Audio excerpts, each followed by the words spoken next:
Hey, congratulations! I've heard that you just recently decided to buy a new car, but you're not yet decided which type of car you're gonna get. So, are you kind of a little bit confused which type of car you should use or get? Watch this full video and this might help you decide. So let's tackle the first thing that you have to consider. So first is of course is your personal needs, your lifestyle needs and purpose. So there are a few questions there that we have to ask like will you be using this on a daily basis or occasional? Are you going to drive this within the city usually or more often compared to driving it on suburban or provincial roads? Are you traveling usually solo or you travel most likely with your family? And last but not the least, do you need a cargo space? And not just cargo space, a huge cargo space. For example, you have a kid, and we all know even you have a single kid, you have lots of stuff that needs to be onboarded to your car whenever you're traveling. So those are the things that we have to consider. And I think the best example here is if you're just driving on the city and you just need to use it on office or work. It will not require you a lot of cargo space, and fuel efficiency is one of your concern. I think sedan is best for you. Because if you will buy a pickup truck and you don't have a business that will require huge cargoes or deliveries, even if it's occasional, even if you don't have that kind of startup business, I think it's a waste of space, resources, or fuel because pickup trucks and SUVs use more fuel compared to sedans or smaller cars. So I think you have to consider that. So the second thing that we have to consider is the budget. So let me give you an example because this one is very crucial. And also it is situational. So let me just put myself on it based on my experience. I started with sedan before because I'm living with my parents and I think 25 years old. I think that's way back 2018 or 17. So I bought this car brand new. My monthly amortization is 16,000 and my monthly salary is just 38,000. So as you can see, it's not practical. Basically, it will not materialize if you have your own family, you're renting a house, or you have your house monthly amortization. It won't work. But during that time, I have a good parents and let me living with them, and I'm single that time during that time. So I don't think it's an issue, and I was able to fulfill that loan. So if you are on the same scenario, I think that's good. But you have to think about the future if you are about to plan to marry someone like 3 years after the current date today. So you have to keep that in mind and plan it well because once you sign those papers and you're unable to pay because you had the family and you didn't plan it well, it won't work. I'm telling you. So yeah, if the budget allows you to get a sedan or even a pickup or an SUV or even higher, I did not know, then go for it. Before we move forward on the third thing that you have to consider is I wanted to add on the budget side that I mentioned before, considering on that salary range that I mentioned earlier. Uh, Please keep in mind that each car has its own fuel efficiency. It has its own displacement. If you're familiar with 2000 cc or 2.5, you're seeing the emblem like 2.5 V, 3.0, 4.0. Those are the displacements of the car. I suggest you stay with 1.3 to 1.6 displacement. I think like on Geely M Grand, I have a Geely M Grand 1.6 displacement or 1.5. It's very economical, but nothing compared to Vios, Toyota Vios or Wigo, which is 1.0.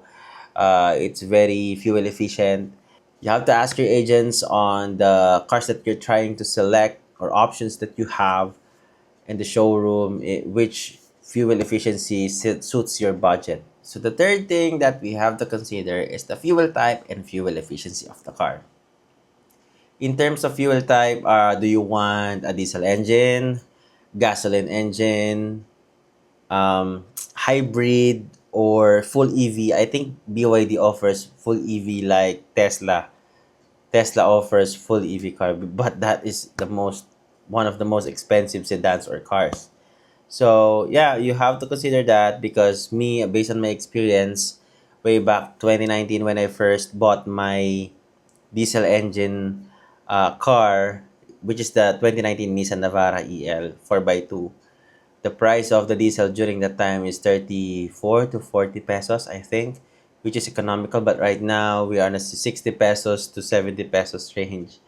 Although right now, I think it's on 52, 54, but it will never go down. So compared to the previous prices, the war, after the war of Ukraine and Russia started, petrol and diesel prices went outrageously high. So you have to consider that. I think the best option is the hybrids, but I think those cars are a little bit expensive. You have to consider the previous item, which is the budget. We have to consider that also. So if you will be purchasing hybrids or full EVs, please do your research and check the availability of the charging station and of course the prices. The fourth thing that you have to consider is the car itself. So I am really suggesting that you guys, if you have been enticed by advertisement by your friends with their car, you have to go to the showroom and ask your agent to allow you to test drive those units. And you have to feel it from that point. The ride comfort, the aircon. You're in the Philippines, it's very hot. It will be very hot in the Philippines. So the aircon should be able to compensate the temperature like 40 degrees Celsius outside or in the cabin. Um, so you have to consider that and do not overlook this part because this is the most important part. Um, I think regret starts with this one, not test driving your own car. Don't think about the fuel efficiency when choosing between automatic and manual transmission. It is a myth that automatic transmission is consuming lots more of fuel compared to manual transmission because one of the key player there is your driving style. Also, not to mention the drive type, the all-wheel drive, like Subaru's, four-wheel drive or two-wheel drive. Okay, you have to consider that. So we only have two options here in the Philippines, although I don't want to discuss more complex like all-wheel drive because it's more of a higher variance that you wanted to have if you want an all-wheel drive. Um, Buy a two-wheel drive like 4x2 if you're just going to city, slightly off-road areas in the province, it's good. But if you will be driving the city and then going to your province, or you have a farm where it requires four-wheel drive to reach your house, then go for it. Or if you are an off-roader, if you are camping and you want to go to sites where only four-wheel drive cars can go, and then go for four-wheel drive. But please take note that four-wheel drive vehicles are expensive. But I am doubting that. I have a four-wheel drive car, so you know the cost of that four-wheel drive car if you're gonna buy one. So it's your choice. Fifth thing that we have to consider, and we don't usually check this, just like me on my first car, but on my following cars I do. So the safety features and ratings. So now before I purchase a new car, I'm trying to type to YouTube the NCAP for Nissan Navara, for GDM Grand, for a specific car, and check the rating if it's really safe. Also, check the brochure of the car from, for example, from Toyota. Check the brochure, check each variant if the safety feature like lane departure assist, collision assist. Those are the new features around the market that is pretty crucial when it comes to safety of the driver and your passengers. Sixth is the ride comfort and technology. So of course, the infotainment inside the cabin, if you have climate control, which is usually available for the higher variants, if you have wireless Apple CarPlay, because you don't want to be, some of us doesn't want to be hassled by plugging your phone in on the infotainment before you play music, because Apple wireless CarPlay is now available in the market, and it will stop you from plugging in your phone before you play music. So, but you can play like via Bluetooth, but Apple CarPlay is better for me. Seventh is the maintenance and reliability. So you have to do your own research. Um, Usually, Japanese brand cars stands out on this aspect.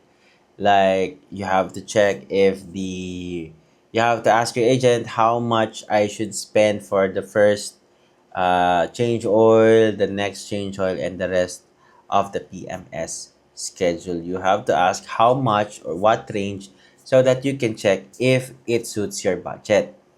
Also, you have to ask the warranty coverage. What if this happens? This breaks down. Is it covered in my warranty? You have to ask your agent about it. And also the service network availability. Ask them if there's a very long queue before you schedule your PMS in casa or in the service center of your car brand, or if the availability of the parts. But I think agents will like give you the answer that yes, the items are available. So you have to check online, Google it, and see the feedback of the actual owners of that car brand that you're choosing. Thing that we have to consider is the resale value of the car. So I have a Nissan Navara, which is a Japanese car, clearly because it's Nissan. I noticed that it depreciate less compared to my Geely M Grand. I have a Geely M Grand, the top of the line of the sedan of Geely. And yeah, I think Geely M Grand depreciate pretty fast because of the availability of the parts. And I think it is getting less and less popular nowadays. So there's a lot of Geely M Grand on the marketplace as far as I can see. So I think it's a wrong move for me to buy that car, but anyways, it's already there. I just need to take care of it and use it on a daily basis. There's no issue with my car, but I don't know. Let's see what happens next. Last but not the least, the cargo and the passenger space. Of course, you have to consider if you are how many members are you in the family. For example, me, my wife, and my kid, my son. We are just three members of the family, and five-seater cars are suits us best, like sedan, pickup trucks, SUVs. I think those suits perfect for us. But if you have an extended family, you have your kids, your lolas and lolas living together with you, or your kids, lolas and lolas living with you, and then I think you should consider SUV, MPVs, vans, and other higher variant cars. But of course, your budget should be considered as well. So I just wanted to add one last thing. Since I'm a pickup truck owner, and I'm seeing some friends who wanted to buy a pickup truck because it's cool, it's manly looking, if even if they are a woman or a girl. So I respect your decision, but I really don't recommend it because it will eliminate the purpose of the car itself. Now, if you are starting a family and have a startup business, even if you're not starting a family and just having a startup business, that will require an occasional delivery or small deliveries, and you need cargo space, of course, I will recommend the pickup truck. But also, it has to compensate the monthly amortization of your pickup truck because you're using it for business. You have to make sure that your business is somewhat paying for your pickup truck. So that's what I recommend. I hope this video helps you decide which car type you're about to get. Add your comments in the comment section if you have something to share or if you have any questions related to this video. Thank you for watching.